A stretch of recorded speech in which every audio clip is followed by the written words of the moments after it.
One thing I enjoy doing is journaling. I started journaling in my mid-20s, and although I wasn't very consistent with it, I'm so glad that I did because now I have a record of my thoughts during my major and some of my minor life events. Last year, I did a lot of journaling, and I did it intentionally so that I can process my thoughts and start my healing journey.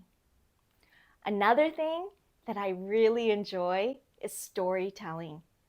My kids tell me that I'm a pretty good storyteller, but no, my mother, she's the storyteller. She is the best storyteller ever. But I wish that I would have recorded some of her stories so that my kids can listen to them now. And this is another reason for this channel, to combine my passion for journaling with my joy of storytelling so that we can leave a legacy for our family.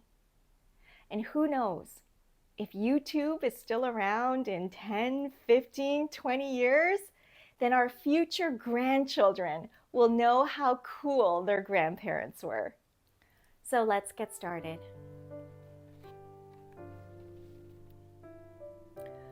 Monday, September 4th, 2023, Labor Day. This is our day zero, the day when a stroke barged into our home and tried to steal Joshua's life. Like any normal day, Joshua went swimming at the pool. Like any normal day, he came home and prepared to eat lunch. Like any normal day, he would be working at the computer when the girls and I came home. But no, this was not any normal day. Instead, we came home just 1 hour and 15 minutes later to find Joshua collapsed on the kitchen floor, just inches from the stove, where a pot full of noodles had dried up and burned. His eyes were open, but his pulse was weak, barely conscious. Oh, how I wish the day would just end as normally as it started. You know when traumatic events happen and you lose all reality of time? Like when seconds feel like minutes and minutes feel like hours. But for me, the minutes felt like seconds, but everything was moving in slow motion. Within seconds, Bethany called 911. Within seconds, Jennifer started CPR. We could hear the sirens getting louder on our quiet street. And within seconds, 4 firefighters and 2 paramedics were in my kitchen. Next thing I knew, we were following the ambulance to Langley Memorial Hospital. I don't know how long we waited in the emergency room, but it was just enough time for me to think. We never know when a moment with a loved one will be our last. Some last moments may leave us with regret, but some last moments are a precious gift. Every Labor Day evening, our family has a back-to-school tradition where we meet to debrief about our summer and share our feelings about going back to school. But this particular Labor Day, due to schedule conflicts, we had our family meeting at 8 o'clock in the morning. At 8 a.m. sharp, the 5 of us sat in our living room and took turns reflecting and sharing our goals and fears about the next season.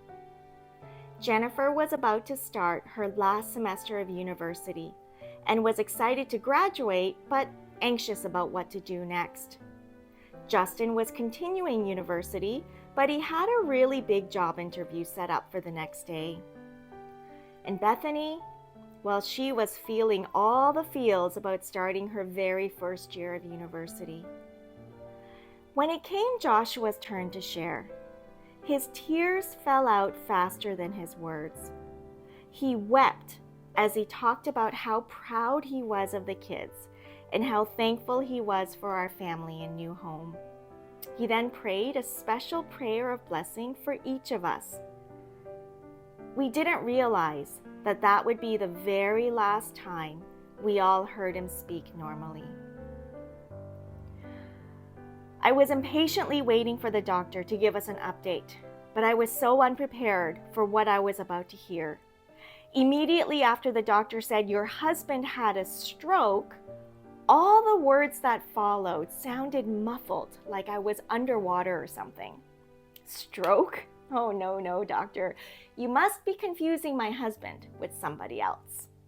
But as the doctor pulled back the curtain and I saw my husband's eyes, full of confusion and fear, I knew there was no mistake.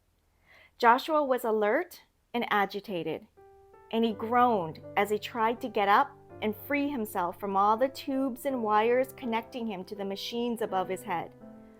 The stroke was too severe for them to handle at Langley Memorial, and they were getting ready to transport him to Vancouver General Hospital, where the stroke team was on standby. The ER staff allowed the kids to take turns coming in to quickly see their dad before they rushed him off to Vancouver. We were still on the highway, about 30 minutes away, when neurologist and stroke specialist Dr. T called. He asked a few questions and then for my consent to proceed with a thrombectomy to remove the clots. His voice was gentle, but the words were aggressive. Massive stroke, large clots, ischemic stroke, thrombectomy, aggressive treatment, stroke team.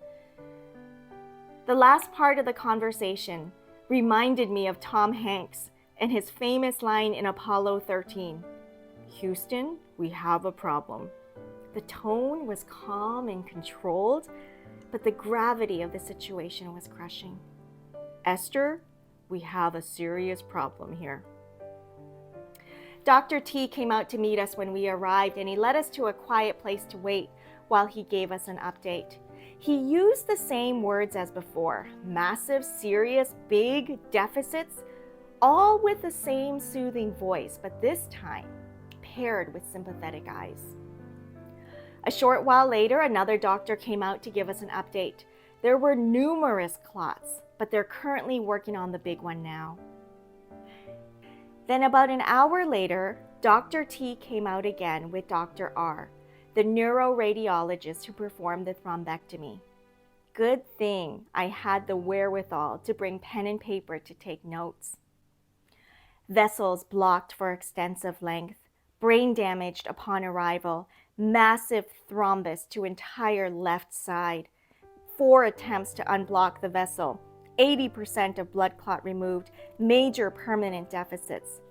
Left-sided ischemic stroke caused by spontaneous dissection of carotid artery. I wrote down everything as quickly as humanly possible, even though I couldn't spell half the words. But the one comment I didn't need to write down: "Esther, I've done this procedure countless number of times, but your husband's clot was the largest I have ever seen. Best case scenario, he'll be in the hospital for many months, may never be able to walk or talk again. And the worst case scenario?" And in that moment, another thought popped into my mind. Thank God. Thank God that the last words our children heard from their father were words of blessing and encouragement. Thank God their dad left them with a legacy of faith and love. Our kids would always have this precious gift, but even so, they need their dad to make it through the night. That night, Joshua was connected to a ventilator in the PACU while we settled into the waiting room outside the neuro ICU for the longest night of our lives. Monday, September 4th, 2023, Labor Day, our day 0.